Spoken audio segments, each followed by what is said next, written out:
माय channel reaction वाली मोनिक channel में आप सभी का स्वागत है। सो गाइस कैसे हैं आप लोग? मैं करूँगी आप सब बहुत ज़्यादा अच्छे होंगे।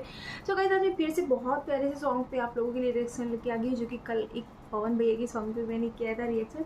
तो आज भी मैं उन्हीं के गाने पे करने वाली हूँ, मैं कुछ चेंज नहीं करने वाली। मैं आज पवन भैया के गाने पे ही करने वाली हूँ, क्योंकि पावर ऑफ पवन भैया, उन्हीं के गाने पे मैं आज रिएक्शन दूंगी। गाने के लिरिक्स शिवाला पर सोमारी, शिवाला पे सोमरी, ठीक है। चलिए चलो करो हमारे साथ आप लोग पूजा। चलिए मंदिर चलते हैं। चला तो क्या चलना है मंदिर? चला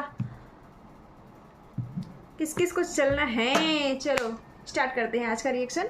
और फिर पवन भैया के बारे में मैं क्या ज़्यादा बोलूँ, बोलने की ज़रूरत नहीं है, बस नाम ही काफ़ी है उनका। राइट, सही बोल रहे ना? कुछ चीज़ें होती है ना, बस एक दो शब्द में ही चीज़ें झक्कास बिंदास।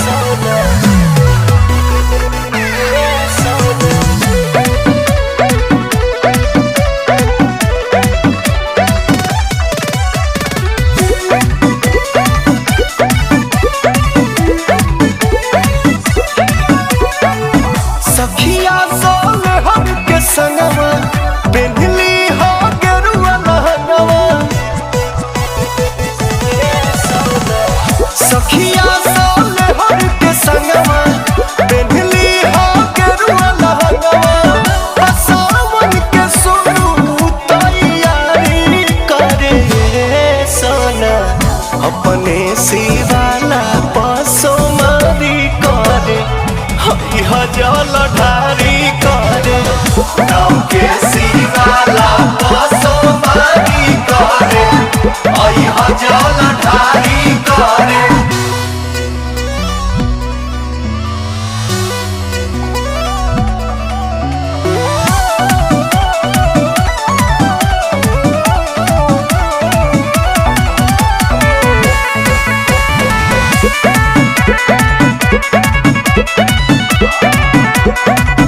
भांग बेल पतैया से सजी हडलियावा पड़ेला पसन शिव के धतुरा के बियावा, धतुरा के बियावा। हटे लोटिया में ले लिहा गंगा जी के पनिया, तनिको सा तोहरा न होई परेशानिया।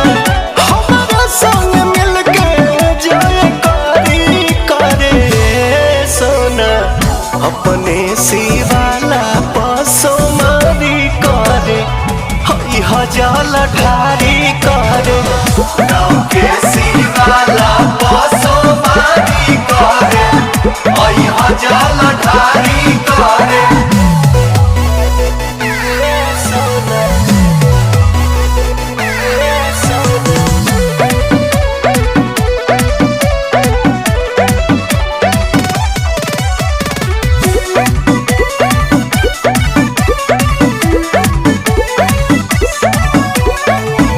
सावन महीना के बाद पावन सुदीन हो, भक्ति में महादेव के हो जाई हलीन हो,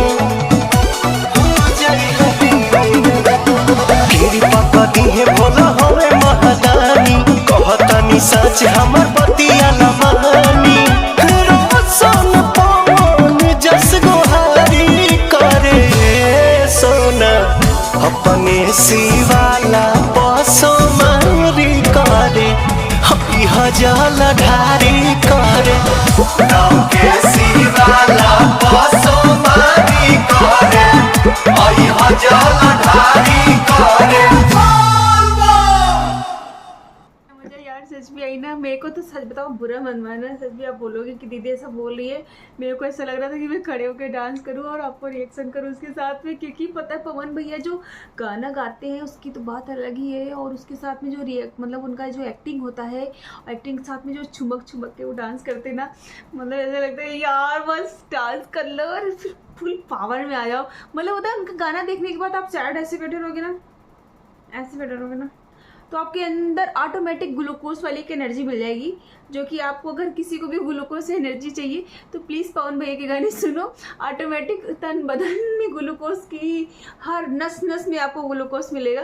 तो आप लोग मेरी तरह ही आप पवन भैया के गाने एंजॉय करो, और आपको हमारे साथ में पवन भैया के गाने पे रिएक्शन कैसे लगे तो प्लीज़ कमेंट करके बता दिया करो। और आपको कोई भी गाने पे रिएक्शन कराना है रिएक्शन वाली मोहिनी से तो प्लीज़ कमेंट करो ना यार, कमेंट करो, चैनल को सब्सक्राइब करो, लाइक करो, कमेंट करो।